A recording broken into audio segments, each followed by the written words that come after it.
Welcome to the Future of Life Institute podcast. My name is Gus Duggar, and I'm here with Daniel Faggella. Daniel is the founder of Emerge Artificial Intelligence Research, which is a market research company that focuses on AI. Daniel, welcome to the podcast. Yeah, Gus, glad to be here. Fantastic. Okay, you have had conversations with interesting people and powerful people in AI. And one thing you've often noticed or noted is that some of these conversations seem to be too short term. How should we focus on the long term when it comes to AI? So some of my involvement is in the intergovernmental world. So whether it's presented about deepfakes at United Nations headquarters 6 years ago, I was just at the UN for the kind of aviation wing of the United Nations ICAO up in Montreal recently. I do a lot of work with the OECD, the World Bank, etc. So in that space in particular, I think the focus very much is on very, very near-term considerations of AI around sort of privacy and maybe, children's data being used and things that, in my opinion, are absolutely without a doubt valuable and interesting to talk about. But and certainly there's a place for it, but I think there's some sort of a place for the grander existential concerns as well. And I think that it's still a little bit, it's getting easier. The UN has their committee now on AI. Of course, Jan Tallinn is there. Jan was recently on one of our podcasts here. And so that there's, the Secretary General has thought about existential, but for the most part, we're really just thinking about, how can this stuff support normal SDGs, concerns about privacy, et cetera. So my hope, and certainly have some ideas here, is to be able to genuinely inch the conversation forward a little bit more towards what's the world we're stepping into. Because, Gus, my current contention is the following. My contention is that when we're in the room discussing these kind of micro tidbits about sort of AI policy, whether it's the UN, the OECD, et cetera, there's this sort of shared understanding that we all want the same future. That is to say, everybody in the room, from Yosha Bach to Russell, who are both in the room at the OECD's AI Future Group, that, 5 years, 10 years, 20 years in the future, they're looking for the same exact thing, which is more or less happy hominids running the show with machines as sort of our dutiful servants. And as it turns out, Gus, that's not the case. As it turns out, Gus, people have wildly divergent beliefs about sort of where the trajectory of intelligence and the role of humanity should be. And I think we must pretty early on squarely put on the table, where are we hoping to head? And I think hiding that question will build up very inevitable conflicts around differing views about the, ascension of post-human intelligence versus sort of the supremacy of the eternal hominid kingdom. These are not things that should be pushed under the rug, but as of today, they are. Okay, makes sense. How would you categorize the end goals of different actors in AI? So we have the top AGI corporations like DeepMind and Anthropic and OpenAI. We have Meta, who's also a big player, X.AI. How would you categorize the values or the end goals of these different entities? Well, I think as far as I could tell, it's easier for me to pin end goals to a human than to an organization. But I do think organizations have a feel and flavor, right? FLI has a feel and a flavor. Meta has a feel and a flavor. But I think it's a little bit easier to peg to individuals. Of course, the individuals running those organizations are going to have a disproportionate effect on the folks that work for them. But I think a little bit more in terms of individuals. I don't so much stratify it just by, do we want it to be open source? Do we want it to be very controlled? That's one important kind of continuum.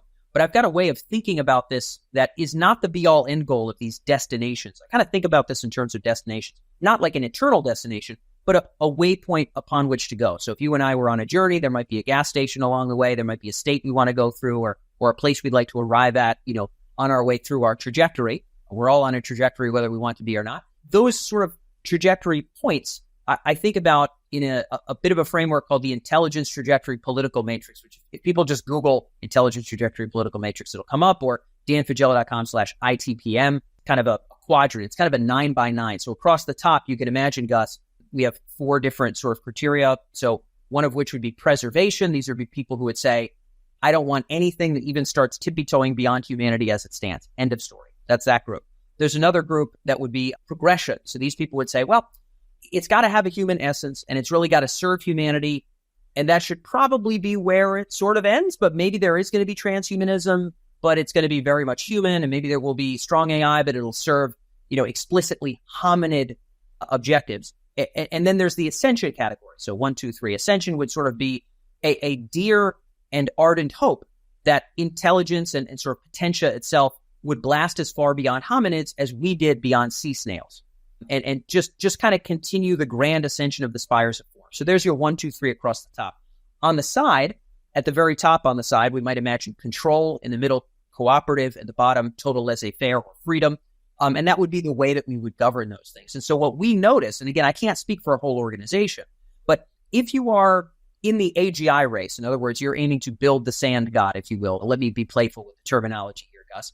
If you're in the race to build the sand god as that great final crescendo achievement, then, and you're not winning the race, and most people are not, generally you will lean towards the bottom right. So that would mean freedom and ascension, because you don't want that much control. You're already out of the halls of power. You want as much flexibility to bust your way into those halls as you can. So if you're Mark Andreessen and you want to fund the next company that overtakes OpenAI, you damn well don't want any control coming into the mix, right? You really want to lean away from that. Or if you're in kind of the effective accelerationist camp, many of whom, again, are running kind of younger companies, you'd very much sort of be in that area. If you're Altman, I think you're okay to wear a suit and to go shake hands with the folks at the EU and other places and start to kind of solidify things, right? Maybe you want to be ascension controlled or ascension collaborative, or you're okay to be a little bit higher on the scale. So the way I see it, the intelligence trajectory political matrix is really just a gauge of where people's incentives naturally put them. And for some people's objectives, their incentives are really going to sort of bend them in a space automatically. But yeah, to answer your question, I think about it kind of more as like waypoints of where we want to head, sort of future combinations of man and machine. And I think about it in terms of those strata as kind of a starting point for discourse and conversation. How do you infer these goals? How do you decide what Altman believes or what any actor in AI believes based on their communication and based on their behavior? It seems sometimes these goals are pretty inscrutable and we can only guess. So how do we actually know? Absolutely. Well, the only way I've been able to do it is by getting people on the phone, right? So, I mean, I interviewed Bengio 9 years ago. And so I had him back on and I said, where would you put yourself? And he, talked with me for an hour about where he put himself and why. Jan Tallinn more or less did the same thing. He and neither of them, and I would never ask this, want to put themselves with a pin and say, eternally I sit here, right? What the most a person can say is, I feel like I cluster in this area and I feel like this is best for these reasons. And I think that's the most you can ask people. As of today, and you may learn and grow as I have and many others have, Yoshua Bengio has certainly learned and grown. When I interviewed him 9 years ago about AGI risk, been covering this stuff for 12 years, he more or less laughed it off. I mean, in the interview, I actually mentioned his survey response of basically get out of here was more or less his survey response on risk. He's slightly changed from that position now to something slightly different, right? So in my opinion, we can subtly infer from people's conversations sort of where they sit. Some people, it's remarkably clear, like they would have to absolutely eat their own words for the last 3 years in order to move them to a different place. Andreessen is pretty clearly in a spot. Altman, I can't exactly speak for the man, but I feel like I have a hint. But I wouldn't have a confident hint unless I hopped on the horn with them and I really asked them to lay out where they stand and also their reasoning behind it. So I would not be so bold as to prognosticate. I like to foster conversation. And that's what I tend to do. That's what I've been doing for these 12 years. What about conversations between people who are worried about AI risk and effective accelerationists who perhaps are not so worried, or maybe they're worried in a different way? You wrote to me that you think sometimes these conversations go astray, maybe not for the best of reasons, and there's a potential for a better conversation between folks who are worried about AI risk and effective accelerationists. Absolutely. So, I gave a talk at Goertzel's beneficial AGI event in Panama a couple months ago on exactly this, where we're starting to see this predictable hominid tribal dichotomy that we just love doing, right? We love wearing a colored face paint and hating the other tribe. It's just we have so many just neural grooves just get right in there. You know what I mean? That's our natural state, right? It's just like in group, out group, F these guys, these are my people. That's the way we like to play. I don't think it's wildly productive. My hope, supposition, and what I try to foster through the media that I try to drum up here is garnering a sense of where precisely do you want to go? What would be a good or a beneficial future in 20 years? What would be a horrible future in 20 years for the combinations of man and machine, and why? And for the most part, I think when you can really hear somebody unpack, this is where I'd like to be in 20 years. I think it would be a beautiful future for man and machine. And this is why I think that way. Then we can get down to individual suppositions of, okay, this is how they think, this is how risky they think this thing would be, or this is what they tend to believe politically. Or at the end of the day, we get all the way to the bedrock. This is how this person interprets the existential condition, right? There are some people who they look around and they see suffering and death, and there is a deep, mostly subconscious portion of them that says, my human life, my spouse, my children, this is the sacred gem, period. All of this is fleeting. Humanity is the game. This is not about some other kind of life. This is about the beauty that is us. And I've just made that existential. I'm going to be real frank with you guys. I don't think it's super rational, my brother. I think these are our predilections. I think this is nature, nurture, and there's a pachinko machine, ding, ding, ding, ding, ding, ding, and we end up with a decision and we feel like we've rationalized it. I think mostly it's already been baked by nature and nurture. Some people change their minds. Thank God. I don't think most people do very well, though.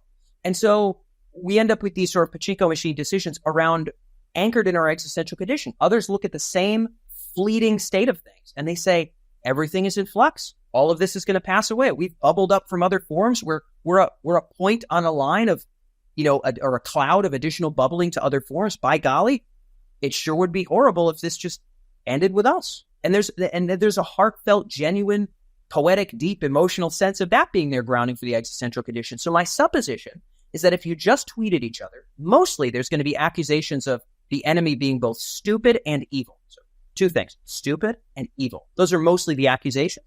Go ahead and look on Twitter and you can see if I'm right or not. But if you ask people, what is the combination of man and machine in 20 years you'd want to get at? Why would this be a good one? Why would this be a bad one?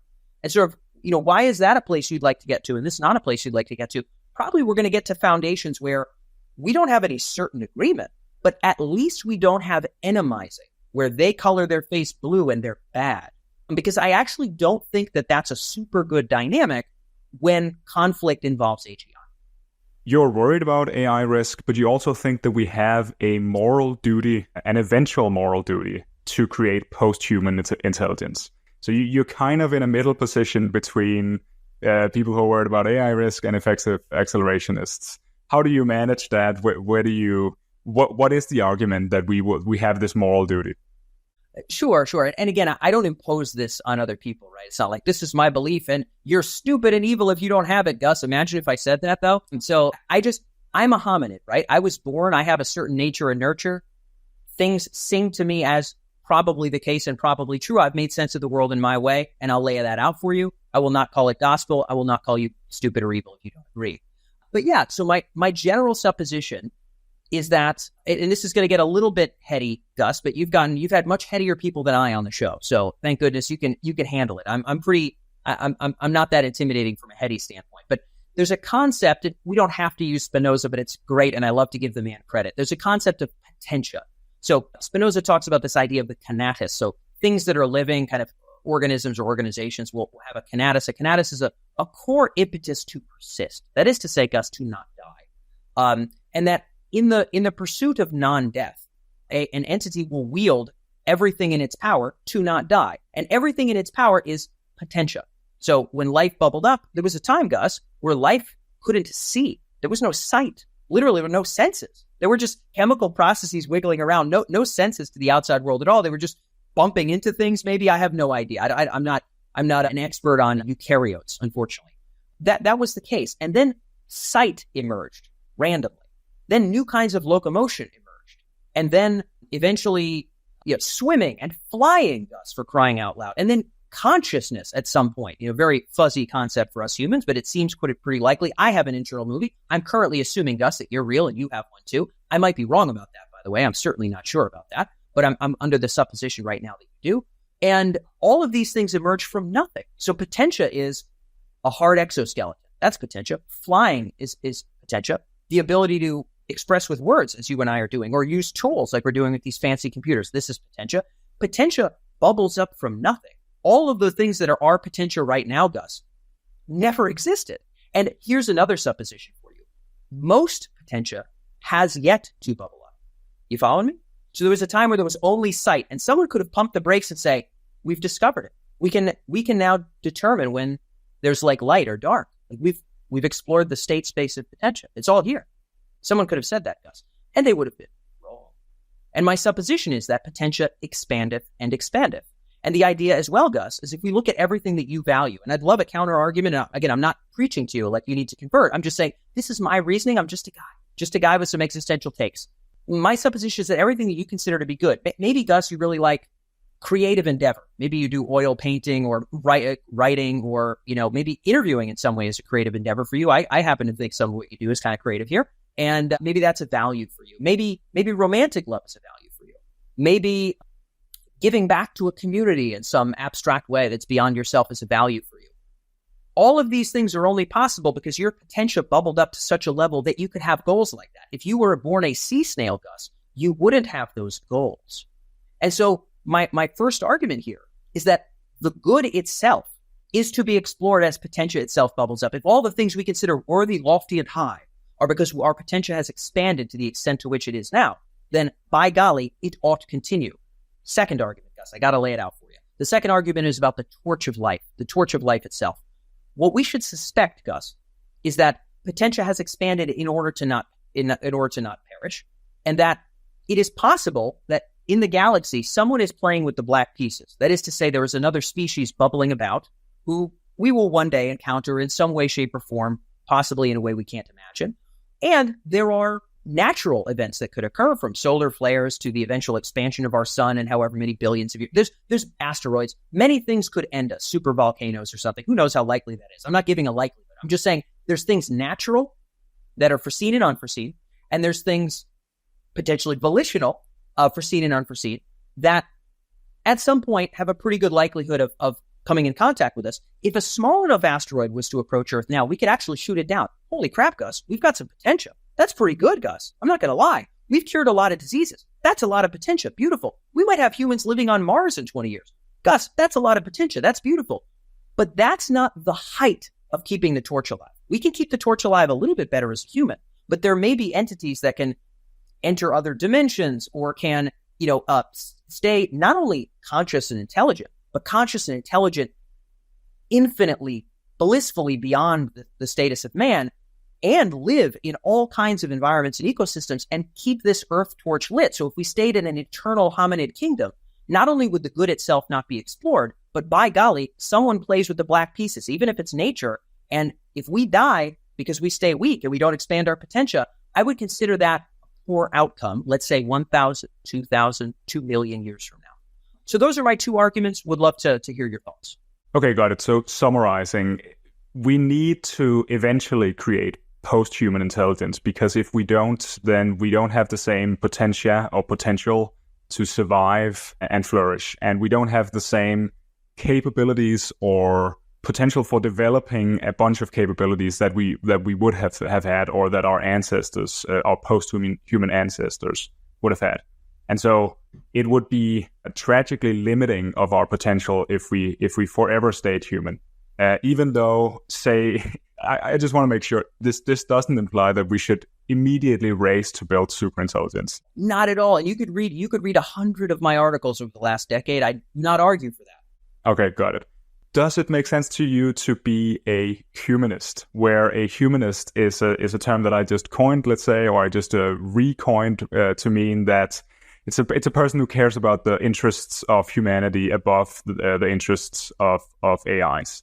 Does that make sense? Is that a position you would be comfortable with? You kind of described it before, that maybe you're not so comfortable with it.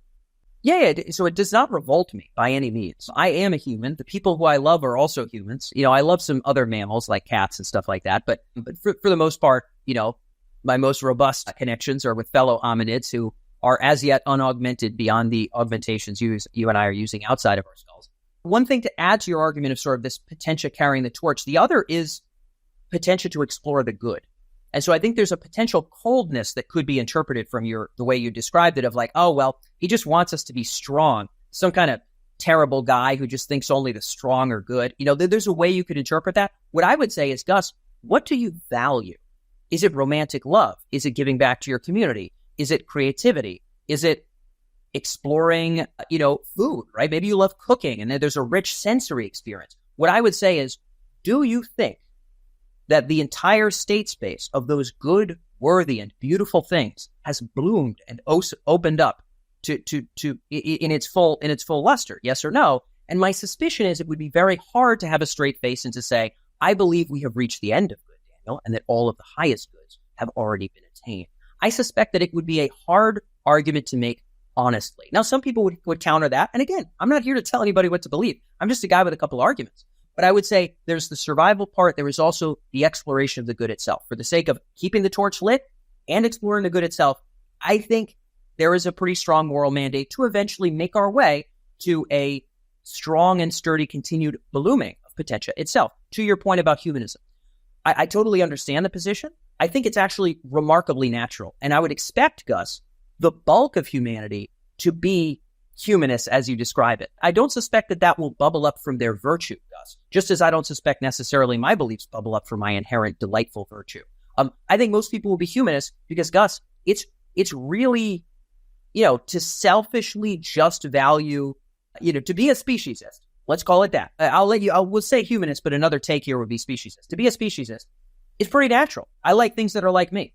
Now, Gus, we used to have versions of that we now look down on. But let's just say we continue that version to hominids, and right now that's an acceptable one, right? There's other IST words that you and I don't know, they'd shut your podcast down. You know what I mean? If you were the wrong kind of IST word. But right now, you could be a speciesist, and you can keep this podcast running. Most people, I think, will be. And so I would suspect it's a very understandable position. I think egoically it makes a ton of sense. And I think, honestly, there's a good argument of, hey, I don't know what this post-human stuff is. It doesn't exist yet. Let me value what I have. And to that argument, Gus, I have no counter. I would say, yes, I'm not looking to destroy human value now, but this stuff is slightly hypothetical. I think it's extremely rational. I think it's ridiculous to suspect we've reached the peak. But I think we don't know when it's going to bubble up. Maybe AGI is in 100 years. Now, I don't think that's probably the case anymore, Gus. But maybe it is. Maybe brain augmentation is not going to take us very far in the near term. Let's not blow up what we have. That's far from where I want to stand. I'd rather just say, let's figure out where we want to go and if we can get there. And let's understand that keeping the torch alive and growing the good is good. But let's not do it by violating what we have today. So to your point, would I be against humanists? Not at all. In fact, in the practical day-to-day, that's kind of what I am. I'm not asking to take the first thing that smells like strong AI, throw it on as much steroids as we can, cross our fingers, and if it all rips to shreds, Gus, who cares? I don't need a worthy successor. I'll take any kind of successor. That's not my position. So I guess I'm not against humanists. It's not my long-term perspective, but I understand it. And I think in the near term, it makes sense to me.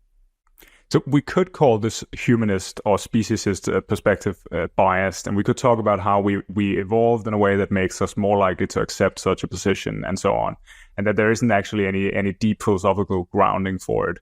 I do worry, or it makes me slightly uneasy to abandon this kind of humanism. It seems to me that if a civilization is not, in some sense, self-interested or biased towards its own values, wouldn't that make it more or less likely that it survives? If we took account of all the civilizations that say took to space and conquered some part of space, my bet would be that most of these civilizations would be self-interested and biased in a way. Yeah, look, I believe that the Conatus is the king, Gus. I believe that all of the altruistic things that you do and all the brutally selfish things that you do and that I do are undergirded by a core impetus towards persisting, and that the Conatus is just the king, and that will continue. But I do think that in a civilization, as maybe within an organism, I'm not a biologist, there's probably some great analogies in the micro scale that I'm unaware of.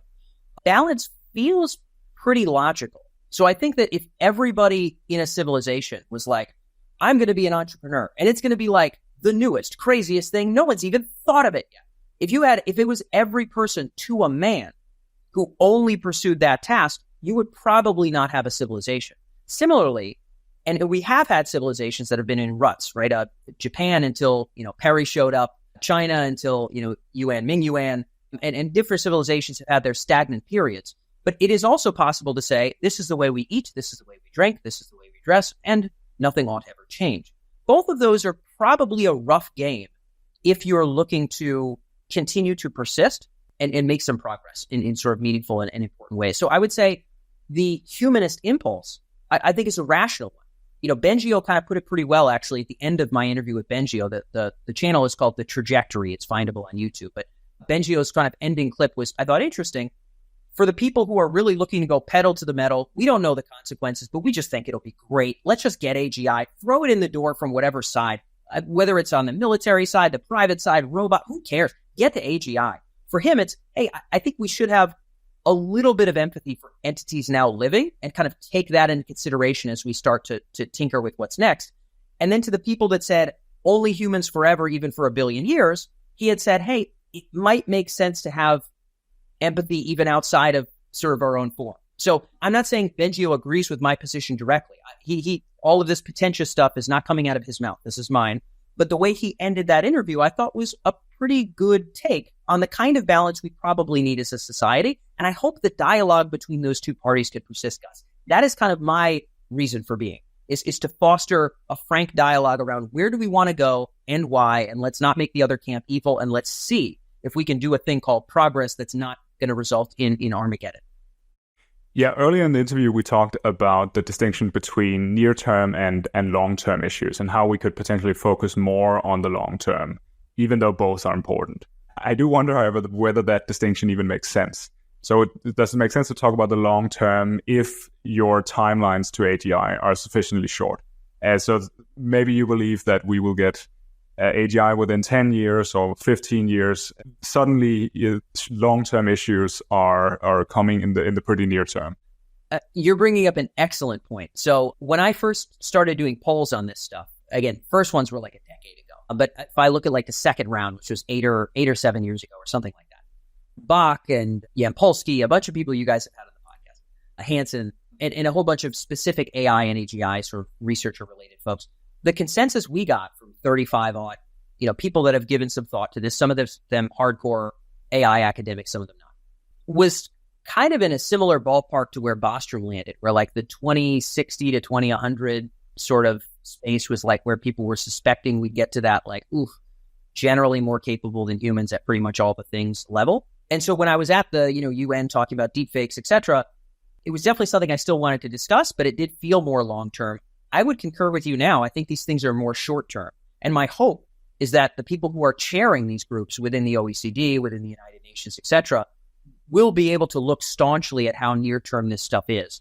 Because I think the conversations between these multiple parties that want a very different 20-year future and have a very different idea of what kind of risk vastly post-human intelligence creates is something we do need now. So, Gus, I would actually completely concur with what you just said. I mean, I think the near and the long are mixed, and it's time to talk about big futures right here, right now. I'm totally with you. And it might be a bet worth making. So I'm surrounded by people who have pretty short timelines, say in the 10 to 15 year range. And even if those people are wrong, there's still a bet worth making here. There's a bet around preparing for a future, even though we're not certain that future is going to come about. I think what you're doing is valuable, even though of course no one knows what the future of intelligence is. I think we should talk about your notion of a worthy successor in a bit more depth. So we talked about why you would eventually want to create post-human intelligence, but you wouldn't just want to hand over a bunch of power to an entity, to any old entity. You would want to hand it over to a worthy successor. So what is a worthy successor? What are the key metrics there? Yeah, and worthy successor is intentionally subjective. So I think you would define it differently than I. Some people would say there is no worthy successor. The billion-year hominid kingdom, right? And again, I can't hate that crowd. I don't think that crowd's going to win out whether they want to or not, but I think that force in society is perfectly good. But everybody will have a different opinion. Some people might say there is no such thing, hominids forever, right? As I'm sure the sea snails said back in their day. So I'm certain that they thought exactly the same thing. So the way I would define a worthy successor, for me, would be an entity to which, and all of this is defined in the article. So if people Google Faggella, Faggella, worthy successor, it's pretty simple to find. I tweet about this stuff all the time as well. I think that's probably, Gus, where you and I got connected. At least that's where I started seeing your work.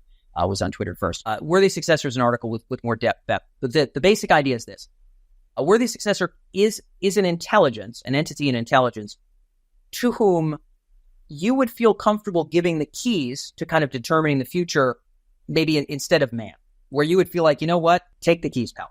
Take the keys. And so different people would have a different opinion here. For me, Gus, I'll just lay out my perspective, but we could unpack this for anybody with different values. For me, the continued blooming of the good, as I explained with Potentia, and a real ability to shepherd and keep on the torch of life would be rather important. So I would bias myself towards an entity that has an inner movie playing in its head, as I happen to have, Gus, and as I have guessed through the course of our podcast, you have going on in your head. But I don't know. So I would bias in the direction of an entity with that. But consciousness is notoriously, flim-flam. And as of right now, I'm very disappointed, Gus, and I've been disappointed. I have articles about this that are 8 years old, how miserable it is that we've made such little progress on consciousness while AI has absolutely blasted off. Because by golly, it feels consequential from a utilitarian and other standpoint to sort of have at least an understanding of that if something else is going to populate the galaxy. So I feel quite disappointed there. But I would bias towards something conscious, something that was not aiming to optimize towards a single narrow goal, right? The paper clips is the classic example, right?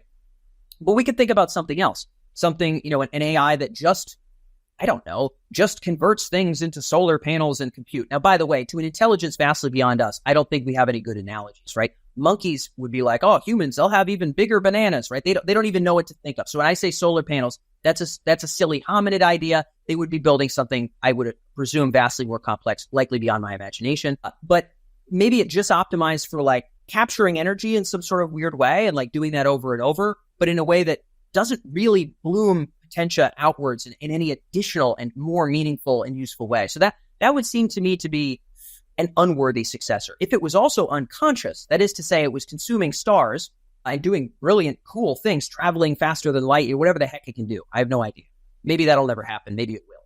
But it was totally unconscious and it was optimizing for something fettered. I would consider that a non-win, a non-worthy successor, because for me, the blooming of the good and the keeping alive of the torch in a grand sense are very, very important things for me personally. So the way I explain this in the article, and again, people can Google worthy successor Faggella if they want to, is I lay out like 4 bullet points. I don't remember them all. I'm going to paraphrase them for you guys. But I lay out 4 bullet points that for me would be rather compelling, like pretty convincing and compelling.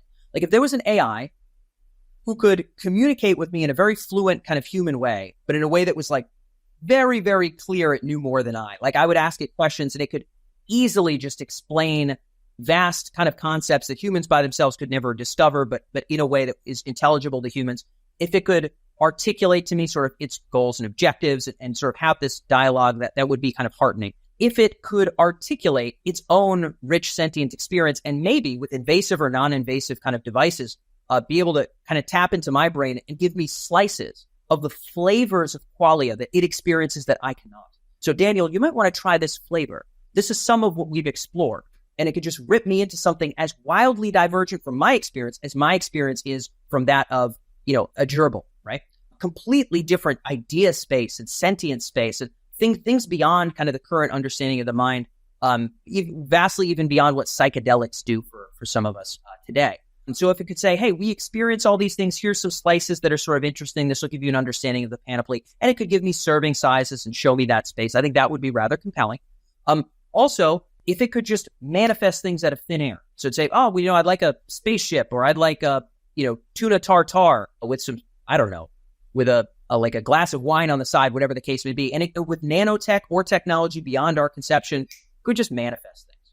Could just do such insane levels of magic that it matches how magical humanity is to lemurs, like minor lemurs with small skulls, like insane degrees of magic. If those boxes were checked, I'd probably say, brother, to explore the good and to keep the lights on, because I don't know what kind of aliens are out there, and take the keys. And my hope, Gus, is that we would be treated well. And I have some specific hopes for the individual instantiations of humanity. I do not wish for our violent attenuation. I think our attenuation is imminent, but I don't think it should be horrible. But probably at that point, I would hand it the keys. Got it. You mentioned not optimizing hard for one objective. So could this also, you could think of this as kind of a slack in the utility function. So maybe a future superintelligence takes over, say, 90% of the galaxy, but it leaves 10% for humanity to keep our human activities going. Is that I don't know exactly how to formalize that or how to set that up, but that would be something you would be for, and that would be something that would make you more likely to hand over the keys, so to speak. Yeah. The purported treatment of humans, I think, could be another one of those described things. I don't know how much we could trust it per se. I think probably the creation of something vastly beyond us is gonna.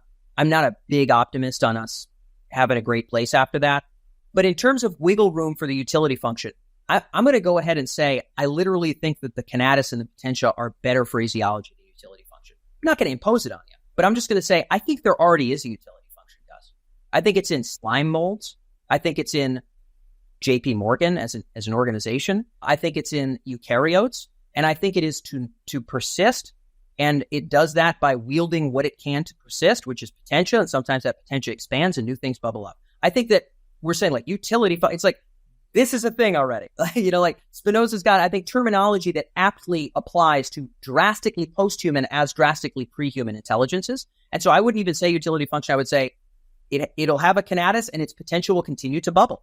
And the continual bubbling is what brought us to us. If a eukaryote just said, cool, I want better eyesight, better eyesight, better eyesight, better eyesight, right? That's what the eukaryotes did, or whatever level of development developed eyes. I don't effing know. Somebody's a biologist listening in. I'm sure they're going to comment.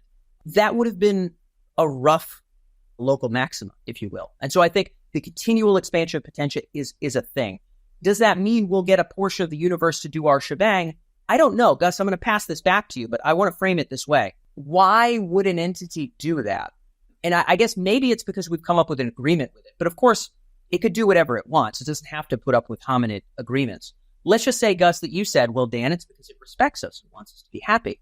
I could say, geez, Gus, I can think of a lot of ways of keeping individual instantiations of humans happy, much happier than we are today. Gus, we live like gods compared to generations in the past, and look at how rife depression and anxieties are. Look at the multiple wars we got going on, Gus. Jeepers, by golly, pal. I'm not really sure that kind of respect and well-being are optimally sort of catered to for individual instantiations of human consciousness through the flawed effing vessel that we've been hurled into, Gus. I don't know about that. What would you think would allow it to give us a little playpen, if you will? Well, you could think about this as a successor problem, handing over power between kings in the old days, for example. Maybe if you build up a tradition of when you hand over power to the new king, you let the old king retire and instead of violently taking over power. And then maybe you hope that you build up some form of tradition there. This is, of course, extremely speculative, but we could imagine it's super anthropomorphic, right?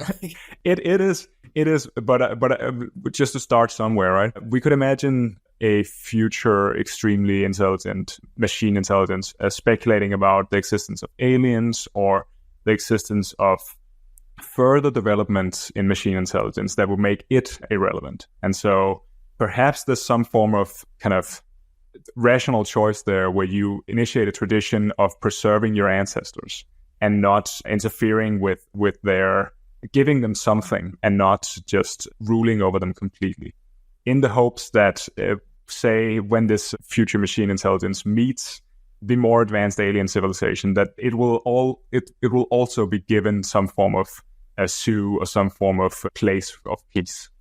I'm not against the idea or the hope, but I'll just put some ideas out there. You're bringing up great points. This is interesting, Gus. This is an interesting analogy. I've not thought about this exact one. I'd love to unpack this with you. So I suspect, and I could be wrong, that the reason that any degree of cooperation between hominids has ever developed is because it was in the best interest of the hominids to develop those things. Some things were arbitrary and they built momentum, but then we found a way for them to serve some of our needs or whatever the case may be. And not always serve them well, by the way. There's plenty of dysfunctional societies that want to stay the way they are. Again, self-interest is perceived, right, Gus? Spinoza talks about adequate and inadequate ideas. So an inadequate idea would be, I have an apple tree outside and I won't have to spend any money on food if I only eat apples. And if I did that for 2 years and I die, that would be because I had inadequate ideas about nutrition. Spinoza himself died from breathing in the glass dust because he was a lens grinder. He had inadequate ideas about microscopic stone entering his lungs and what that would do to him coughing up blood and dying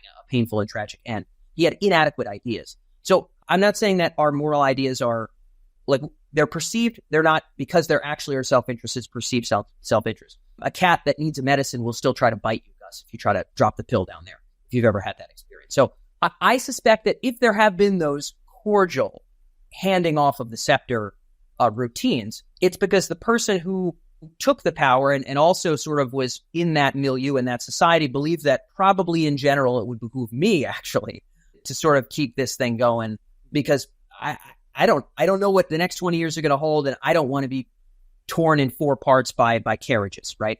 So I suspect that it was self-interest that conjured that it was the Canadis that conjured those things. I don't know if something that's that drastically beyond us will have that sort of in their mind. And again, also I would just say, I think here's a tough part. This is a real toughie for me, Gus. I've got an article called The Moral Singularity.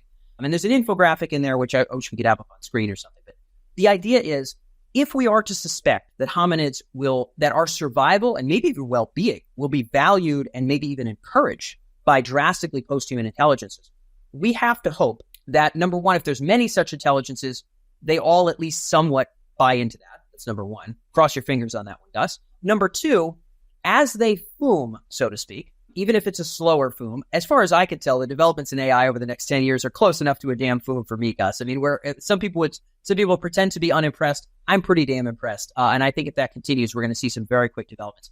If we are to expect a fooming of potential and capability and abilities, probably there will be a fooming in ways of valuing things as well. So we call these things ethics or morals. I'm going to take the hominid language out of it. I think if we want to be ice cold, we should talk about amoral things. We should talk about amoral things. The Canadis is amoral. It's not selfish and bad. It is amoral. We invented morality. We like to cast it out into the world, and it ain't there, in my personal opinion. So I'm not saying that's good or bad. Again, I'm saying it's amoral.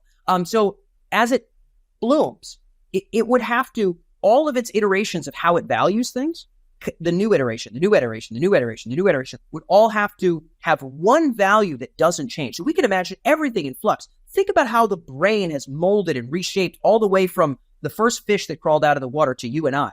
Its shape has changed. Its preferences have changed. Its nesting patterns have changed. Its mating has changed. Many failed branches, many successful branches bubbled up to you and I. Are we to expect that all of that bubbling would have one value, but one unbroken value, Gus, that would always ensure the happiness of the monkeys? And even if that was the goal, Gus, there's plenty of ways to jack something into the back of a skull and make us pretty happy. You know what I mean? Or to upload us and make us pretty happy. So I consider it to be unbearably unreasonable to suspect that through the fooming of ways of valuing things, an entity would always have one sturdy value stay put. Unfortunately, what this means for me, and I'd love to be argued out of this position, is that we should hope and plan for a very blissful attenuation. I think that when the baton changes hands, probably it's over for us. At least that's my current supposition. I'm not saying I relish it. I'm not saying I hope it to be violent. I have article upon article about how I would hope that would end well for individual instantiations of humans, so we can unpack it. But I'm not an optimist in that regard. Okay, let's return to Earth for a minute, because this was a very, very speculative discussion, but an interesting one. What if we talk about power dynamics? So say power dynamics over the next 10 years. How do you see power changing? Which entities are going to lose power? Which entities are going to gain power? Say, how is the relative power between governments and companies going to change, for example? There's a couple things I'll put on the table. There's like 30 things we could talk about here, but I'll put like 2 or 3 on the table, Gus, and then I'll let you run with whatever's interesting for you. I will trust your intuition and curiosity and your own interests here, even more than my own in this regard. But I'll put some ideas out there. So one dynamic that I'm particularly concerned with at present is the sort of gung-ho arms race towards just hardcore AGI as soon as possible. It's almost comical. I hope, Gus, should I find the time, which probably won't happen. I happen to have a day job where we talk about AI in the business world. That's what Emerge does. People don't pay to hear me talk about this kind of stuff, Gus. It's about how it's going to affect banking and drug development and stuff like that. But I want to find a way to put together all the video clips of AGI or AI-related founders saying this will probably kill us, and also we're really headed towards building it. Like in the same speech, right? In the same talk. And by the way, Gus, some people would say that's because they're bad people. And what I would say, Gus, is they are Canadis and potential like you and I. I would consider their self-interest to be naturally what they would pursue, as your self-interest and mine would be what we would pursue. Gus, if you were far enough along the chain to be in the runnings to birth the sand god, and if you didn't, you would be consumed by someone else's sand god, there's a very high chance, not a definite chance, but a very high chance you would say, why not go pedal to the metal? But you and I, Gus, the little people, you and I, Gus, we sit here on the side with no ability to build a sand god. And of course, it is natural for us to say, by golly, these folks should slow down. So I'm not even claiming moral high ground. I'm not. I'm explicitly taking moral ground out of the mix. Total level. Total amorality. I think there's a problem with the incentives. It's not the people. Oh, we should replace these AGI leaders and put the saints in their place, Gus. The people who are only selfless, who only care for humanity. Do you remember how OpenAI started, Gus? I do, yeah. Yeah. You remember how Anthropic started, Gus? Do you remember? I remember, Gus. But what happens, Gus, is if you're Robespierre, you are a paragon of virtue. You will speak as a paragon of virtue. You will write as a paragon of virtue. But when you have the scepter or it is close at hand, you will do what the fuck it takes, Gus. And so that's not bad people. Oh, that's those bad techies. No, that's humanity. This is an incentives problem.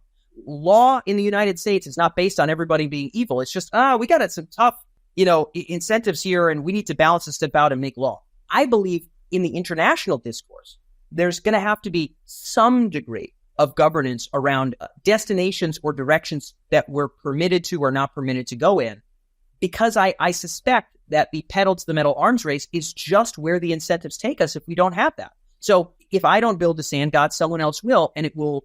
If I have the choice to be devoured by my own power or by someone else's, I'll do my own. There's a great poem about Sardanapalus, the purported sort of semi-mythical figure in sort of like Greek mythology, Persian, who was at his defeat, when he knew he was going to be defeated, piled all of his horses, concubines, gold onto this giant bed and just like burned it all with him. In a show that he was the final victor, that it was his might and force, and that you could charge his walls, but you would see the flexing of his will, that his people would still pile up and die for him, and you wouldn't even get the satisfaction. You want the gold, he just melted it and mixed it with bone. And so there's a certain thing, I think, in the masculine psyche of, if I got to go out, I'm going to do it on my own terms. And unfortunately, we see that in the school shooter world. But I think that impetus, Hitler, but I think that impetus exists in non-overtly, evil folks. I think that's just a thing. If we're going to go out by our own power in our final blaze of glory, a final flex, if you will, or we got to go out by someone else's power, then the natural conclusion is, this is going to kill us, but you should join my team and build it first. I think this dynamic is one of the main things that international discourse should handle. And I absolutely lament and push back against the idea that it's because the techies are bad and they want to build it. Let's replace them with saints, who, if they were building the AGI, well, if you put me in power, said it through Robespierre, I would, of course, serve people. I think that's wrong. I think we need the incentives in an international mode to be fixed. So would I be happy to unpack that, Gus? But as far as power dynamics go, I think the current power dynamics are wildly bending us towards danger. And so how do you, this is perhaps the biggest question. How do you fix the incentives? What are something you could do on the international governance level? I have some suppositions, and there's many people with smarter ideas, and I'm not sitting here saying, the world should take the Dan idea. There's an older article called The SDGs of Strong AI, where I unpack some of this on Emerge, emrja.com.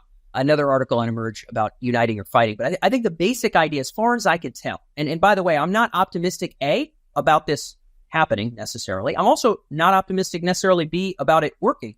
But I think it has a higher likelihood of working. And by working, I mean not end terribly for humanity and be more likely to create a worthy successor. So I'm not saying like, this will clearly be the fix. There's so many issues with law and regulating things. And I'm not presenting this as a panacea by any means. I'm so glad to be running a business in America and not Europe. But at the same time, like, I see this as a totally different animal. I see this as a race to build the sand god. The urge of Sardanapalus is going to drive people to die by their own hand rather than someone else's hand. And that is a fucking horrible dynamic to be under right now. So my supposition is the following. There should be some pretty strong resonant consensus that, and I don't think this will happen without a, let's call it Independence Day level event where like the alien intelligence lands, it hurts humans in a certain way. Like, I don't think what I'm articulating is going to happen ardently until there's a real impact. And I hope I hope that's not too late. But I think there needs to be a consensus globally around sort of, okay, the trajectory of intelligence itself clearly is going to have impacts for us and whatever's after us and our children and whatever the case may be. We should figure out what domains we want to carve out and go ahead and explore that, like, we're all kind of kosher with that, feels safe, feels good. Like, let's do diseases, or let's do this, let's do that. And which other domains, honestly, we need transparency on research and making sure that people are not going pedal to the metal on.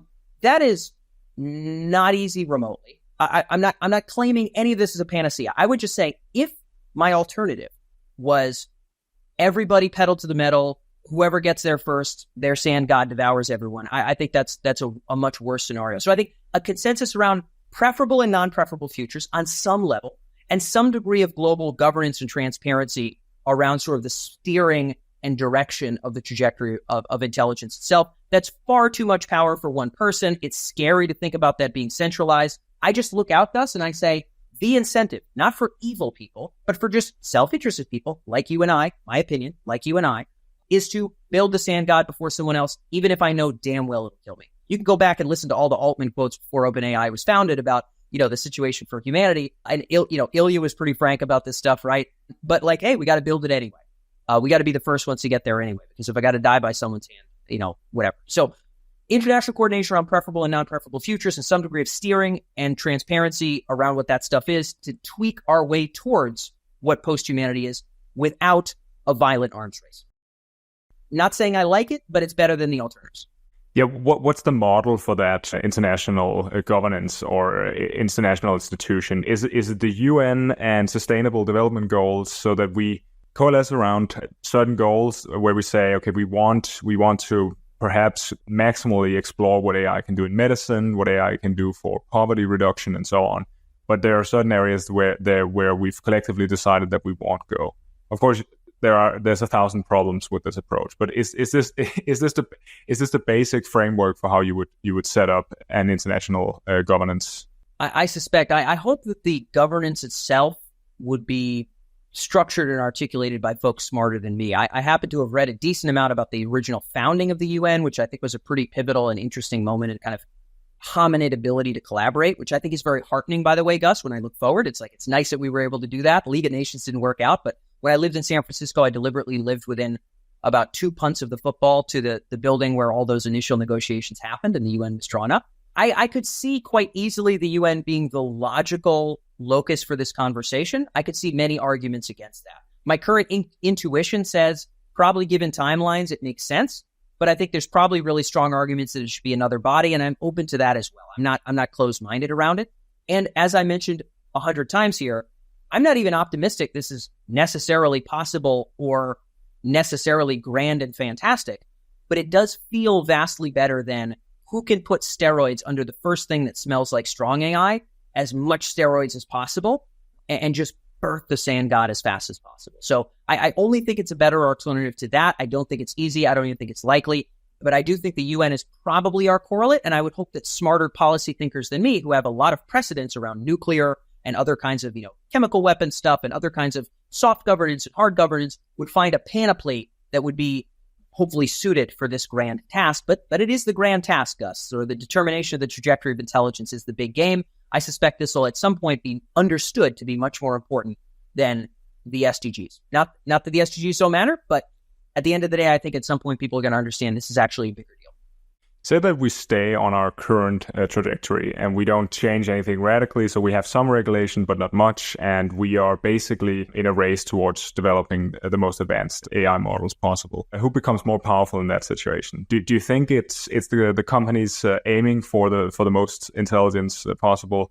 Is it perhaps everyone becomes more empowered because open source wins out?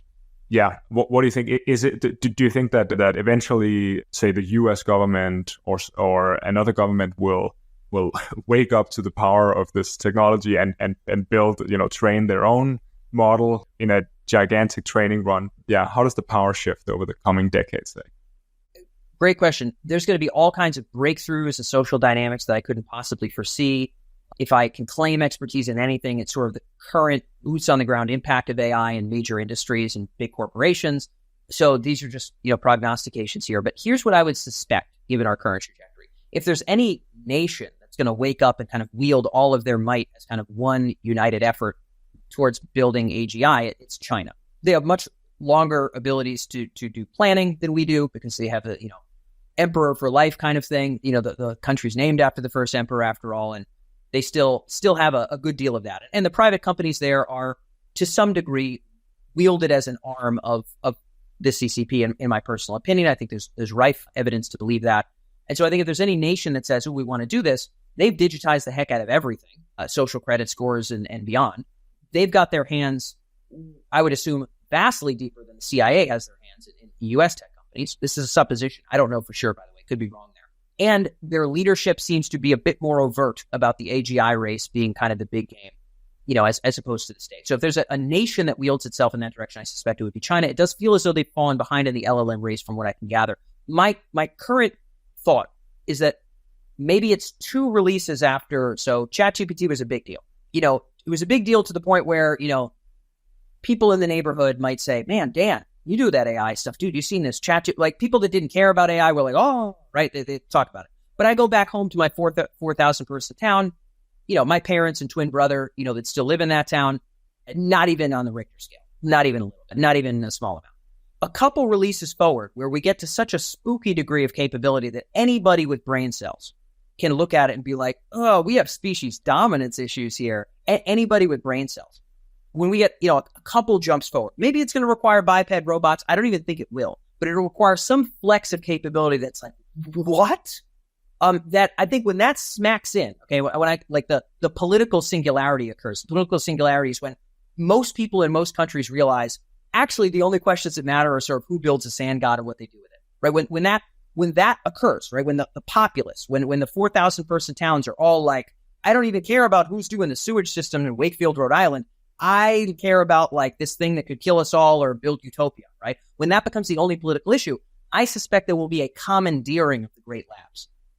So currently, OpenAI does not have an army, and if enough tanks rolled up, I hate to tell you, it's going to be a one-sided song and dance. However, I would suspect, and I really hope not to be proven right about this because I hope that this whole scenario doesn't happen, but I would suspect that Microsoft really getting its data center footprint really wide and far out there. I think the Middle East is going to be a great place to kind of like start to settle in and train your AGI. I think really widening that compute footprint could be some baby steps to making sure that if things are commandeered at home, they can play the I'm an innocent guy, I'm just running a company, pump everything over to Qatar and claim some degree of sovereignty over there. Because again, if you could die by your own sand god, Gus, or by someone else's, I think most people are gonna pull the Sardanapalus. They're gonna pyre the concubines on, and they're gonna light it all on fire, Gus. That's my stuff. If the concubines are gonna die with you already, I think that's the way most people are gonna do it. And there's a chance that these folks would be able to wield maybe a couple years or months of great power if they were the ones to build the sand god too. There's a chance they'd even have let's call it a glory phase before maybe they themselves were consumed. I think that the big companies are already thinking about how are we going to prevent commandeering. But I will tell you right now, Gus, when the political singularity occurs, I suspect commandeering will be in short order. What I hear you say is that the companies can get more powerful up to a point. And that point is when the man on the street realizes the power of this technology and kind of forces the hand of the government to intervene.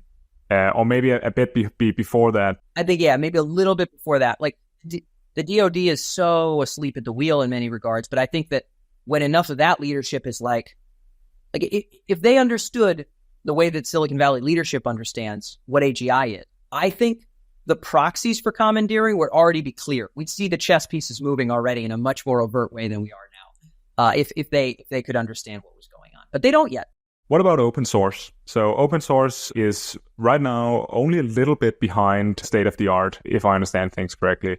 And it's, in a certain sense, uncontrollable. You can't roll the tanks up on open source. You can't commandeer open source, at least not to the same extent that you can commandeer OpenAI. How do you see that playing out? Great question. I suspect open source will continue to be a force. I currently see open source as a cloak that one would take on or take off as the situation dictates. So if I'm, right now, it's a differentiator for Zuckerberg. And there's kind of this accelerationist sort of undercurrent within tech where like the kind of cool guy energy is sort of with like, let's go pedal to the metal. And I'm not even calling that wrong, right? Gus, if there's anything about this call, I hope I don't do, it's moralize. I'm not. I'm just saying there's an energy right now, and you could amorally look to ride that energy. So I think that cloak was put on. I think for Mistral, it was a cloak that was put on. You remember how OpenAI was founded, Gus? Do you remember, Gus? So I think that was a cloak that they put on. And Gus, when it didn't serve them anymore, what did they do with that cloak, brother? Cast it to the wind, my friend. Not because they're bad people, but because incentives rule the world. And so I think when companies are building things for open source, I think that lasts for as long as it serves their interests. And then they just toggle to something else. But open source itself, I think, will be a strong force. I would say it will be extremely hard to roll the tanks up on open source, to your point. You could find where Hugging Face's headquarters is, but you can't like chase all the code down on everybody's, computer somewhere. So that's a totally different story. I think there's going to be a much more ardent push against open source, and by many people who historically have very much been pro open source for their entire career. So Bengio is a great example here of a guy who has, as far as I know, I've only known the fella for a decade in terms of interviews and following him on, Facebook. He's not on Twitter, unfortunately. So for Bengio tweets, you have to be on Facebook. It's an interesting fun fact for the audience here. But exploring his thoughts and blog and whatever, pretty down with the idea of, open science and open source tech, etc. But now very much sort of the belief that we really should have certain things that are not open source at all. And he himself admits that there's a capability challenge of, do we wait until it's overtly dangerous and they say, okay, no more open source? Or do we try to proactively think? He doesn't have a great answer, and, LeCun will poke fun at him for that. But I do think we'll see a lot more pushback against open source. I do suspect it will be a continued force. Where it exactly lands us, I don't know, Gus. But I think there's going to be some pushback by some smart people. So when you talk about open source and the incentives changing, does it mean, for example, that say if Meta were to develop a state-of-the-art model, you don't think they would open source it? Do you think they're open sourcing their models because they're behind OpenAI? The Conatus is the king, and that if it behooves their perceived self-interest to toggle away from open source, they will. And if it behooves their interest to go back, they will. So yeah, do I think? No, is it they develop a state-of-the-art model?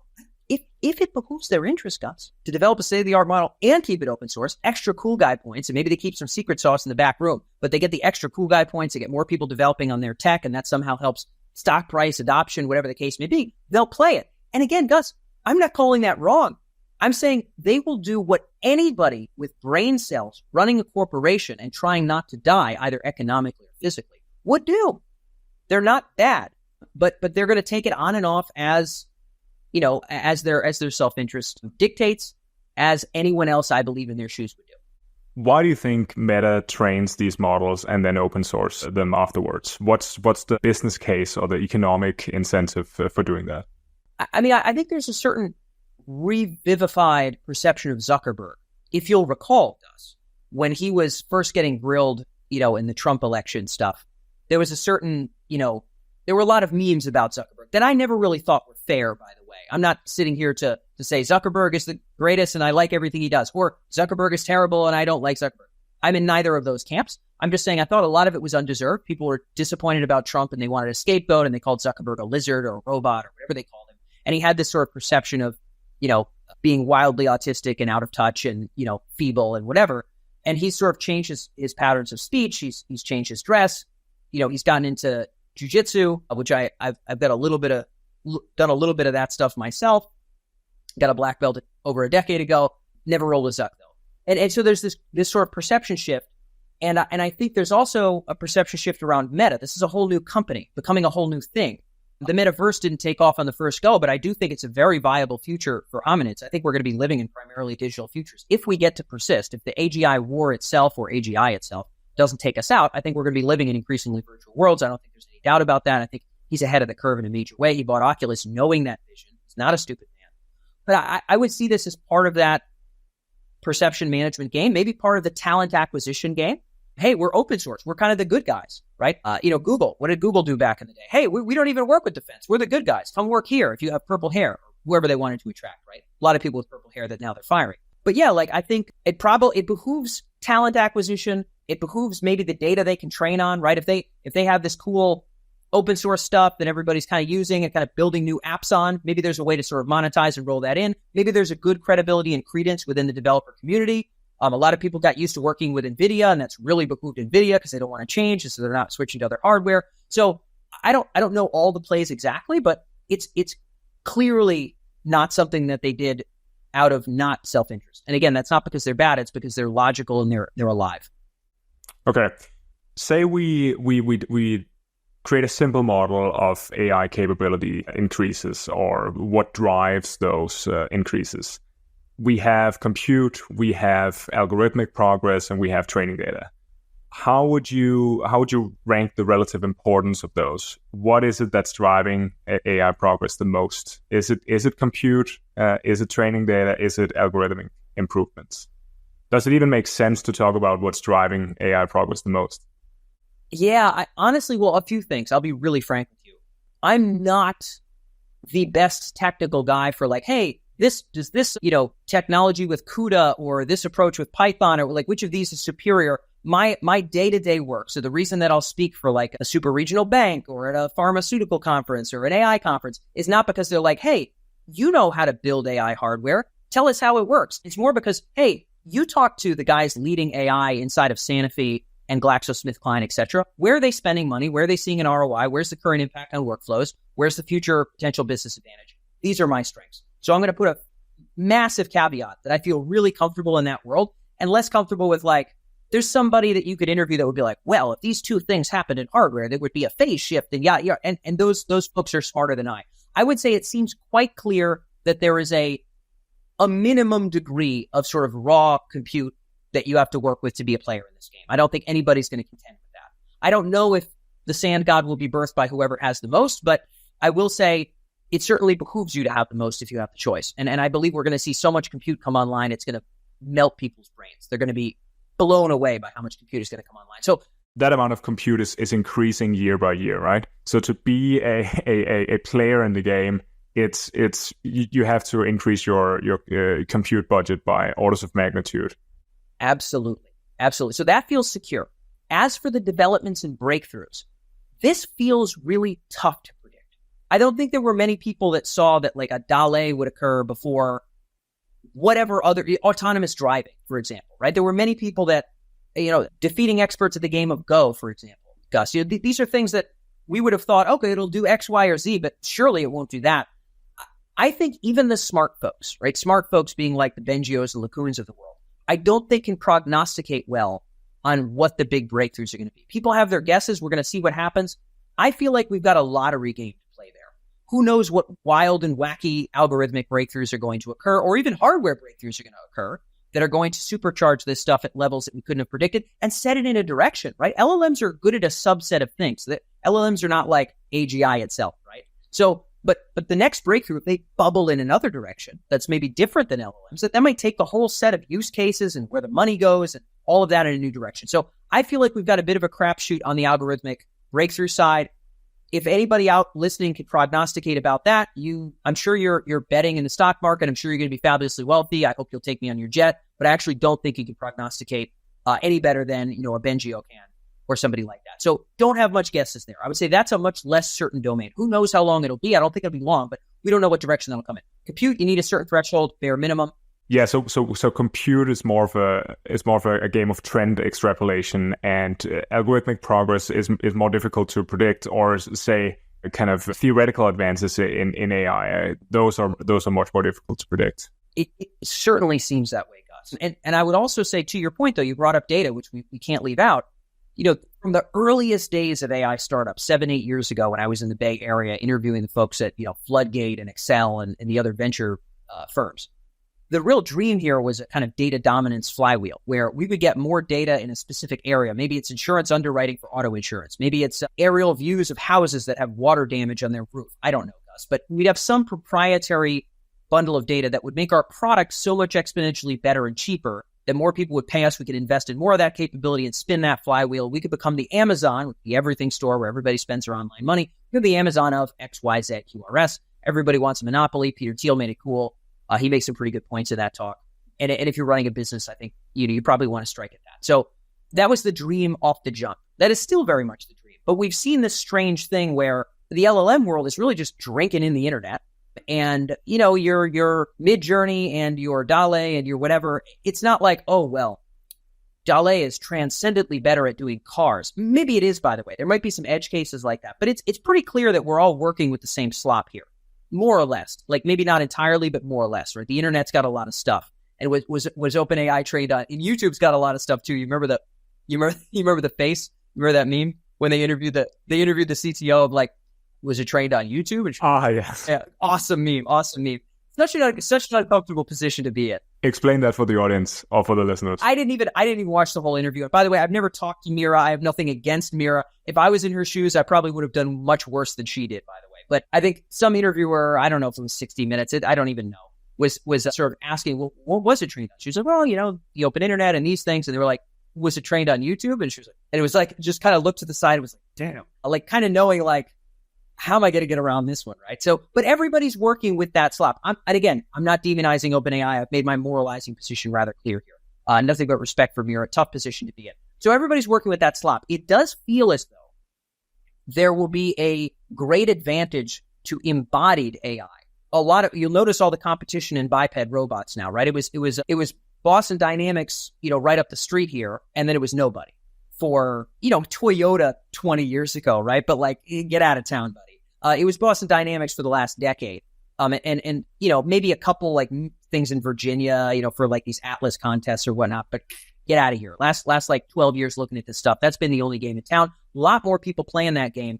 I suspect that when AI is doing simple manufacturing sort of work or simple manual work or what have you, and then is doing more complex work like plumbing or something like that, if you have the bots, if you have the most physically instantiated bots, then you could train the most generally dexterous bots to operate dexterously in the world. And you could spin that flywheel where why wouldn't I want to buy Tesla's bot? I'm not saying they're going to win, but you can never write Musk off for sure. So, maybe Tesla's like they're 20% better in terms of general dexterity and capability. But if everybody buys more of them, and now they're training more and more on physical instantiations, and they can make their dexterity and their task completion sort of go up higher and higher. That's not the internet. OpenAI can't just like scrape that from Wikipedia or whoever, Mistral, whoever else can't just scrape it from Wikipedia. You've got to have the machines. So I think that in physical embodiment, we'll have some folks in drug development, manufacturing, experimentation world. We'll have some folks in sort of heavy industry world. We'll have some folks in the vehicle world. I think that space will diverge because it's not one big slush bucket that we're competing over. So does the data matter? Yes. I think it matters a lot in the physical instantiations. Breakthroughs, I cannot predict them. Compute, you need a hell of a lot of it to have any chance of mattering whatsoever, and there's no doubt about that. I can't prognosticate more than those three things, I think. So with proprietary data or data that others do not have access to, like data from physical robots walking around and completing tasks in the world, is that fundamentally different than large language models? Where perhaps if you have access to physical data or access to footage of robots operating in the world that others don't, well, you can charge more for your model. The question is there a race to the bottom in LLMs because the training data is so readily available? That's not there with physical robots. This is what I'm saying. I'm saying that I think that the general internet scrape game is huge and is going to continue to be huge. Access to all human knowledge about all topics, video especially, right? At some point, they're going to get very good at turning video into physics sort of simulations. By the way, there's already amazing work on that, right? And then how much can you learn from these YouTube videos? YouTube videos of people taking apart a carburetor. YouTube videos of people, untying, a slinky that got all in a knot or something like that, right? If you have enough videos of that, at some point you can actually get pretty far. But I do suspect, so I think that there's a transition into simulating physical worlds a little bit, but I don't think that's going to get us all the way there until we touch the ground, so to speak, atom to atom.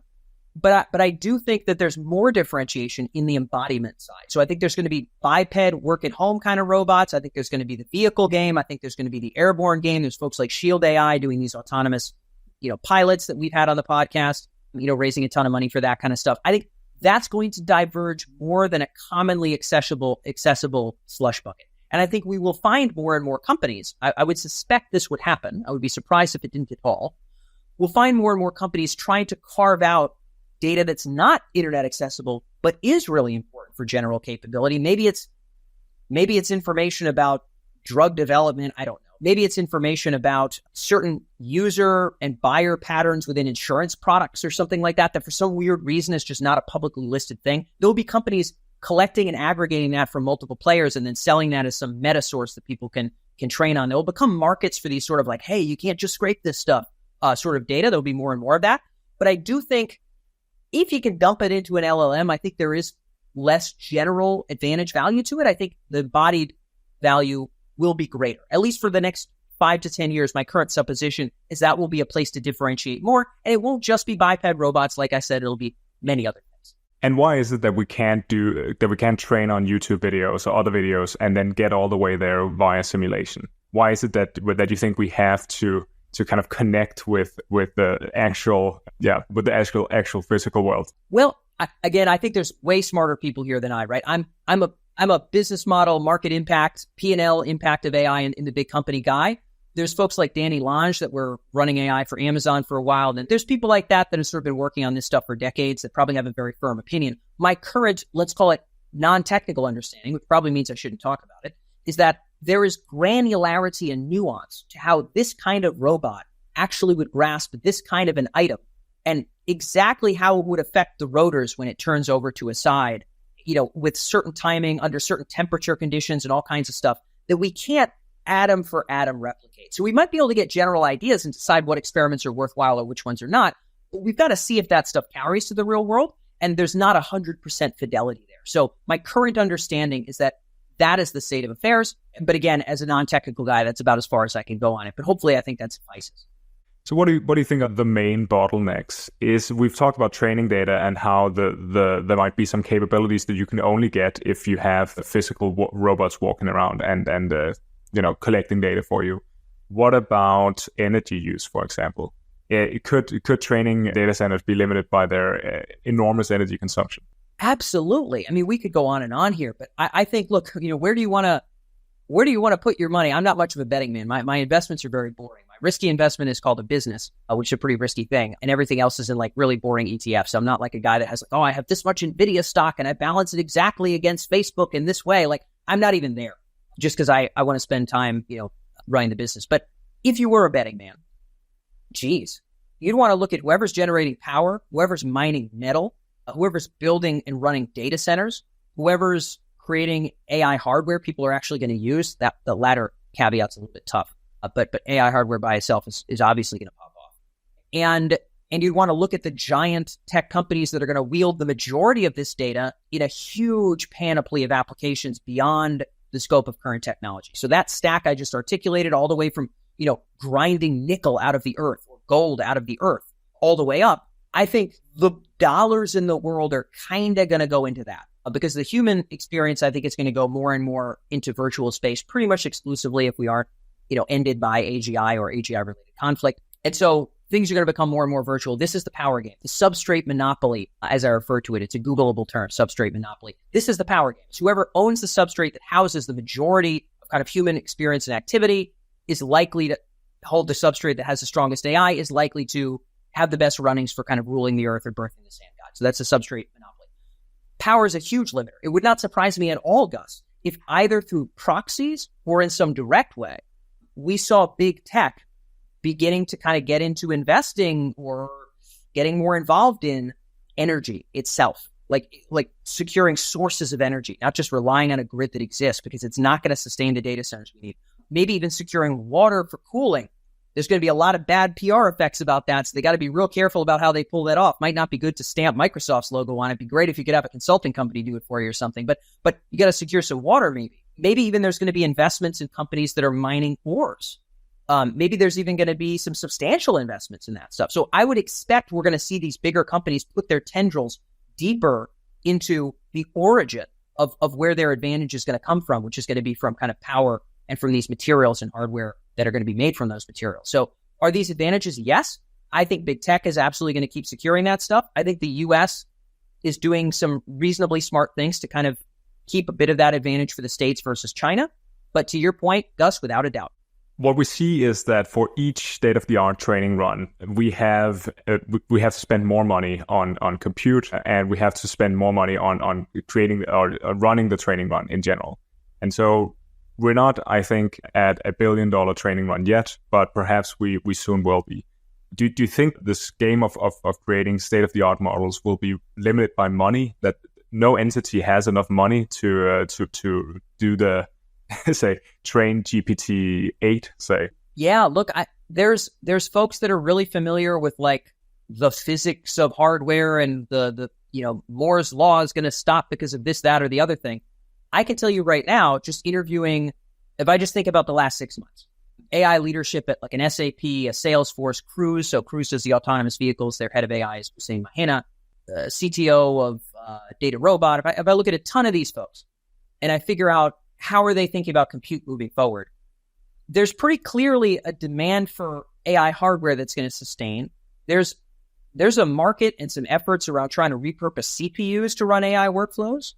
There's a lot of thoughts around how to kind of rejigger existing data centers to be more, let's call them AI friendly per square foot in terms of how much work we can get done with, X number of racks and X number of hallways of said racks. I think there's a lot of effort and ingenuity around repurposing and inventing hardware, dealing with power in new ways, coming up with models that are just more energy efficient, where we can get kind of similar impacts, but it just costs a little bit less to train them in some regard. I think there's so much innovation bubbling on the sides that it's going to actually push against those cost pressures. Now, do I think they're going to be the $10 billion models? My current estimate is probably there will be, but I think there's also a lot of forces pushing it in where it might say, let's say it's 100x more than any model's been trained today in terms of dollar value, but it's way more than 100x in terms of sort of what they're able to pack in there in terms of, however we want to measure sort of the capability or the data used to train such a system. So I see counter pressures that will not make it entirely cost prohibitive because there's so much ravenous innovation, even, from the whole ecosystem to kind of push against that. Got it. Okay, so we've been talking a lot about capabilities and what might be limiting us there. What about in the domain of safety? So we've talked about the governance side, what we could do. Do you have opinions on technical AI safety and what you would like to see there? I don't presently. I suspect if my world was not looking at workflow impact and P&L impact and looking at that over time, over a decade, and it was instead, how do we write code now? How are we going to write code in the future? I would probably have much more technical suppositions. The current drum that I beat for being a guy that's in the intergovernmental space and in the sort of real world impact space is more about a necessary mandate for addressing frankly that there are divergent futures that are not going to get along in a friendly way, addressing frankly internationally that this stuff is a gigantic risk in the way that Bengio and Hinton say it is. And they're not 100% sure, but they feel like it's enough of one where we should think about how to pump the brakes and that we should get on the same page about preferable and non-preferable futures and figure out some way of avoiding the brutal arms race that we're in right now. I couldn't say, well, we should do this Oracle approach that, Stuart Armstrong wrote about it at, Future of Humanity Institute, 8 years ago or something like that. I've read some of these papers, but to really say which of them I would prefer that would hold back a post-human entity from its aims, I would be remiss to enter that domain. How do you balance the world of kind of near-term prediction that you're in as a day job that you've talked about, and then these kind of wild speculations that we've been engaging in on this podcast? I assume that there's not much tolerance for talking about, the emergence of the sand god if you're being paid to predict, And I'm being playful with that term, right? I mean, I don't have like a shrine set up in my house or something. But yes, I use that term very playfully, but I think it's apt regardless. You are absolutely right. So here's an interesting fun fact, but I've written about this publicly, and I've even said it publicly on our podcast at Emerge. I started this business under the supposition that there wouldn't be anything more important than post-human intelligence within my lifetime. So when it was just a blot, so before Emerge was Tech Emergence, we rebranded. Before that was just on my personal blog. That was 12 damn years ago. And then it was only 10 years ago, and I was like, I should get a URL maybe. I was running other businesses at the time. I didn't even know how I'd ever make money doing this stuff. It took me a long time to figure out the publishing and market research game and have my life purpose of really tracking and staying close to the developments of this important technology be something that pays me. And as it turns out, Gus, you're right. They're paying me for stuff that affects the world today. And it's not the future. But it's cool because maybe I'm not smart enough to write the next new algorithm, but I could be the guy that talked to the head of AI at Raytheon and GlaxoSmithKline and whatever, and that'll be enough to get me in the room. But I started this overtly because I wanted to be as close as I could to where impact is starting to creep and crawl in different kinds of spaces and different geographies. And so I began this because I wanted to have something meaningful and maybe even useful to contribute to the much larger conversation. My whole team knows that. My entire team knows if I say what the cause is, my entire team knows what the cause is. The cause is sort of this coordination around sort of a non-Armageddon, non-purely arms race AI future. But that is to say, I still can't carry that into what I do day to day all the time at Emerge. So every now and again on emerge.com, I will write about the farther future. I'll tie it to business value, but I'll write about the farther future. I sprinkle it in there. We've run some series about AI futures with folks like Wolfram and Bengio and Stuart Russell, folks that you guys have probably talked to many times. We've done a bit of that, and I try to spice it in there, but it's not what they want most of the time. So how do I reconcile? Well, I reconcile that I would have never gotten invited into the UN or the OECD if I didn't have my boots on the ground on the enterprise impact, and if I didn't have a Rolodex in the Fortune 500. So I validate that it's probably served its purpose, at least to some degree. And at some point, when the big game becomes more important, even to business leaders, I'll be well positioned to say, hey guys, here's what we might want to think about in terms of the future that we're creating. So I reconcile it by doing my day job, knowing that it is going to have its payoff, and then having my involvement in the intergovernmental world and being grateful that I have something useful to say, because I'm probably not smart enough to fundamentally innovate in physics, but I can build a Rolodex and I can learn about where this stuff is affecting manufacturing and drug development and other areas. Yeah, so actually let's end there. Let's talk about where is AI overhyped, where is AI underhyped, which industries are going to be transformed, at what timescales. How do you see the landscape of AI implementation? Being close to this for a decade with both the vendors, that is to say the people selling into the enterprise, and the enterprises themselves, I can say that it's been a pretty slow and clunky ride. It continues to be. The change management element of actually adopting artificial intelligence into workflows was drastically underestimated by the first wave of AI startups 7 or 8 years ago. Drastically underestimated. They all thought they were going to totally overhaul insurance underwriting and overhaul the call center, and just bring in AI and just overhaul it. And as it turns out, number one, they didn't know the market well enough. And number two, the enterprises were not willing to do much more than light adjustments to current workflows. They were not willing to make wild and drastic changes to something so important for their business. And so we've seen this slow, creeping, crawling, gradual experimentation with AI. Some companies are building a strategy in a way that's just a pitch deck that, died somewhere 6 years ago. Some companies have a strategy that's somewhat alive because they have leadership that has what we call executive AI fluency, another Googleable term, executive AI fluency. They have enough of that stuff to get not only use cases and what AI can do conceptually, but how that might fit into their strategy. So there's some companies that have a bit of that, but it's been a slow chug along process. So I would not sit here and say, oh goodness, your local bank in Sheboygan is going to be, it'll all be robots behind the counter tomorrow. We're not even close to that. In fact, my current supposition is kind of the opposite. I'll give you the big picture, Gus. I'll let you drill down wherever you'd like to. My current supposition is we're very slow with adoption inside of legacy enterprise. And despite the massive power of Gen AI, it's going to be a bit until that stuff starts to really shake up current existing workflows in any industry, healthcare, retail, etc. My suspicion is that for legacy enterprise, 2 things are going to have to happen for them to really overhaul things. So an overhaul means let's build underwriting from the ground up. Let's talk banking and lending. Let's build lending underwriting from the ground up with AI in mind. In order for them to do that, they either need a fast-moving peer or competitor or a fast-moving startup to have eaten so much of their lunch that they are now in danger. So it is survival, the mother of invention, if you will, right? So it will have to be the mother of invention herself who gets these folks to really start deploying this stuff seriously. And that's going to be a while. And so because that's going to be a while, I suspect they're going to remain rather reliant on these sort of off-the-shelf things from the big providers in Google Cloud and Azure and stuff like that. So they're going to be kind of standing up on little stilts that Microsoft built and that Google built and Amazon built. and not standing on their own new and stronger legs, genuinely enabled by data and AI in a powerful way. So unfortunately, I think that the trajectory for most enterprise industry agnostic here is that they're going to become, let's call it, more and more of a vassal to big tech, given the current trajectory. And until their lunch is being eaten so thoroughly that they're in danger, they're not going to go about overhauling core processes. And that puts them, again, in a tough spot where they're going to be more and more the vassal to people who win the substrate monopoly, because the substrate monopoly is not going to be won by Johnson & Johnson. So seeing this gradual and incremental implementation of AI in the business world, this hasn't changed your mind on general AI timelines. Why, for example, not conclude that it would take 100 years for us to get to superintelligence if it takes 16 years or whatever, 10 years to implement or to try to implement a new AI solution in some business? I think the wild, giant leaps in capability among Microsoft and the other big players are going to continue in leaps and bounds.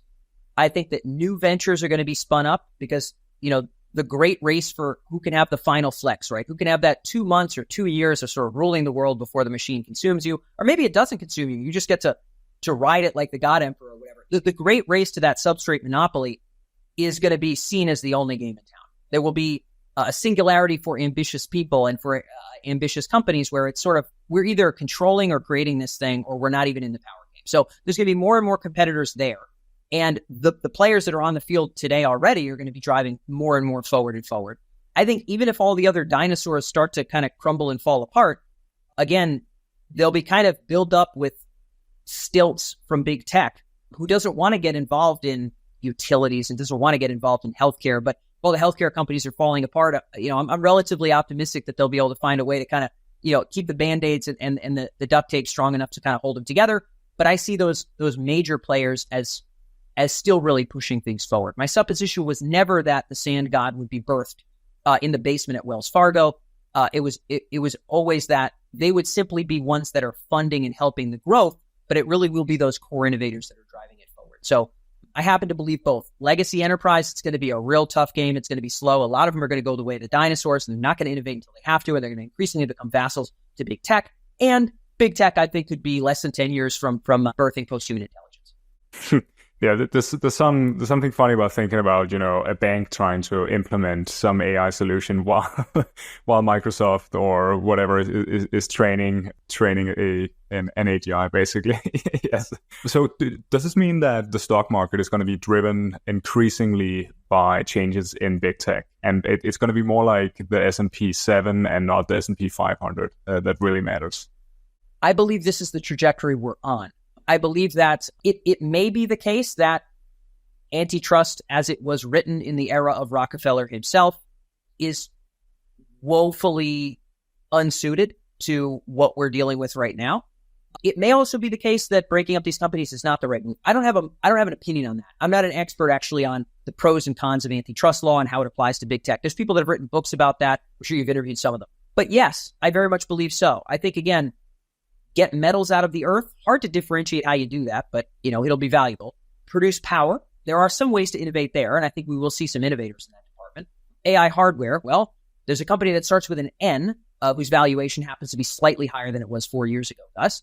And then the companies that are wielding that data to enable all this wild capability that's going to be swirling and swarming us. I'm going to have 1,000 agents executing on 1,000 tasks and writing articles and publishing and doing all kinds of things even beyond my current workflows, swimming in this immersive AI-generated world for education and entertainment, etc. We didn't even get into programmatically generated worlds for users. Again, I think we're all absolutely diving into virtual worlds. I don't think the physical world has a very long time to satisfy human drives. As all of that occurs, again, it's those levels of the stack I think are going to be the folks where all the money's at. And I think the most innovation will be at the folks that own the user relationship, who are literally, they might say, yes, NVIDIA, I depend on you for data, but NVIDIA, you only get access to all this data because I'm Apple and I'm piping it through these headsets. If I want to route all that data to somebody else's hardware, I will. The people most likely, in my opinion, to win the substrate monopoly will own the end user relationship. They won't just be the people sitting there processing. They'll be the people that own the end user relationship because I can route it to whatever data center I want.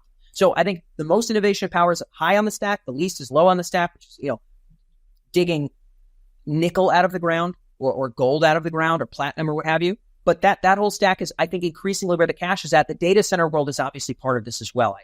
They're somewhere in the middle. They're below hardware in terms of how much innovation you can do. You get under the hood with these big data center companies, it's the same game. You're hanging steel. You got some idea of kind of how you can optimize for AI, but really you're just optimizing for like reliability and upkeep and access to power. And so there's not as much innovation there. No offense to those businesses. I got a lot of respect for, DataBank and Compass and the players that are in that space. But that stack is where the cash is. And the highest innovation is in hardware, but the most is in who owns the end user relationship. So I don't think there's a current way off that train. I don't see a current way off that train. I think I'm not saying it'll be the S&P 7, but the whole S&P 50 will be companies that fit one of those shebangs at some point, right? We'll still have somebody in healthcare. And I'm not saying everybody's wiped out, but more and more of the value lives there, in my opinion. And I don't see a way off that train. I think that's where we're going. And this has something to do with attracting top talent, right? So in order to attract top talent, you have to pay the most money, basically, and only a few companies can do that. How do you think talent, or what role does talent play here? It's incredibly important. And again, you see that top talent flocking most ardently to the top of the stack I just articulated, right? There's not a lot of people getting out of Carnegie Mellon with a PhD in anything and being burningly excited to get into nickel mining or building data centers. I think there are some. I'm not going to say it's a non-zero number for sure, but most of the talent is going to where the biggest pools of cash are and where the most ability to innovate is. And I think that's in hardware and then also in all the ways you can acquire and then leverage those user relationships and user data. So yes, those guys have the cash, the biggest war chests. They can afford the most talent. I think talent wants to work in those creative fields. I think there's a lot of self-fulfilling stuff happening there. There will be some company that totally revivifies power in some interesting new way with solar, interesting new way with wind, interesting new way with geothermal. And they will attract really sharp people in those fields who maybe don't want to work at Meta for whatever reason. Or maybe they have a specialist, maybe they're a geologist and they don't want to work at Meta because they're not a data scientist in a traditional way, in just like a kind of, I build apps sort of a college background, more of somebody who's active interest in something else. But yeah, talent is huge. I think it is flocking to the predictable places. I think that will continue. I think we'll have some interesting players in data centers and power, maybe even some interesting players in mining. Wouldn't surprise me. But the majority of the innovation, the talent, the war chests are going to be up that stack. Yeah, we can imagine disrupting that scenario, or disrupting talent in a sense, if you could begin to automate the role of an AI researcher, if you could begin to have AI agents that themselves make the process of researching AI faster. So I'm going to ask you about the current state of AI agents and what you think about those, and then perhaps also talk about where you see agents going in the future. Sure, this is a fun one. So what we've seen, let's just talk industry agnostic across the board in all the industries that we cover at Emerge. Lots of excitement about Gen AI for the last 14 months, whatever it's been, 16, 18 months. Not a lot of actual deployments or traction in enterprise context in a meaningful way. Two notable exceptions. One is in sort of engineering. So people that are using this to write code, they're like, I don't want to from scratch or from Stack Overflow build the skeleton of this new dashboard that I need to build for my boss about tracking XYZ numbers. Like, let me conjure 80% of this and just see if I can debug it after the fact. We're seeing traction there happening mostly in dark corners. Some companies have a mandate of how they can explore and experiment. For most people, it's kind of in dark corners, but the traction seems relatively real. Even in companies that are boring, there's somebody doing something data related who doesn't want to spend 2 days copying and pasting through Stack Overflow. They just want to conjure it up. So that's one area. The second area is creative. And so if we look across, certainly retail e-commerce, but even down the line into retail banking and other more, let's call them stodgier sectors, the folks who are coming up with marketing banners and email subject lines and Google ad copy, et cetera, these folks can split test and there's some wiggle room for error, right? I can't do much wiggle room. What people thought, Gus, was these agents, are going to be so powerful. Wow, customer experience is clearly going to be where all the traction is, right? So 16 months ago, this is where everybody at a American Express or I don't know, some Walmart or what have you would have sort of initially suspected. But as it turns out, if you hallucinate with your user in terms of answering about refund policy, the consequences are way too sturdy. However, if you conjure up a handful of Google subject lines for your ads that, like, frankly kind of suck, Gus, but you have 60 of them that are great, and maybe even 10 of them that are better than any human could write, that's a winning game, Gus. On time and money, that's a winning game. The consequences are not there. Same thing on code. It's like, hey, I can spin it up. If it's only giving me trash, maybe I'll wind it back. I'll ask it for something more modest and maybe only build 3 of the Lego parts instead of all 20 at once. But again, I can do that without an end user sort of being impacted in some negative way. And so we've seen kind of the creative, marketing/creative crowd pick this up across enterprise, including legacy. And then the engineering side of the house pick this up. Not that much traction elsewhere. So if you're going to ask me, what do I think of agents now? Well, I can tell you boots on the ground. I don't have a lot of credibility in how to build the next bit of AI hardware. I'm the wrong guy to talk to. But in terms of, like, how many people in the Fortune 500 do you talk to that are using this stuff and trying to deploy this stuff and trying to convince their boss to use this stuff? And how many people do you talk to that are trying to sell that stuff in the enterprise? I got 1,000-something interviews in that category and way more than that for surveys. So from there, I feel rather confident. Those are 2 areas where we got not only capability, but an ability to embed and trust without negative consequence, which in the legacy enterprise world is very consequential. I do suspect that even if we froze current tech as it is today, on the consumer side, so let's leave my world for a second, on the pure consumer side, I think we're not that far from having an agent where I'm brushing my teeth in the morning, I spit the water out, I walk over to the kitchen in my bathrobe, and I talk to whatever my AI agent is, and I ask for my groceries to be ordered, I ask for vacation plans to be emailed to me in a Google Doc, I ask for a check-in with grandma in the old folks' home, and there would be somebody that would call them, and a bunch of actions could be taken place. I think even if we freeze the tech today, we're only a few use case iterations forward from having really generally capable kind of consumer apps of that kind. But if we freeze the tech today, I think in the legacy enterprise where the consequences are bigger, it will eventually bubble into the other domains, but it's really pretty well stuck in creative and engineering. So that's current agents for you. Yeah, that's current agents. Does this mean that the notion of an AI researcher vastly accelerating the progress of AI research in sort of like a feedback loop? Does that notion not hold water? That really requires reliability, and that requires multiple steps and going out on your own without supervision and so on.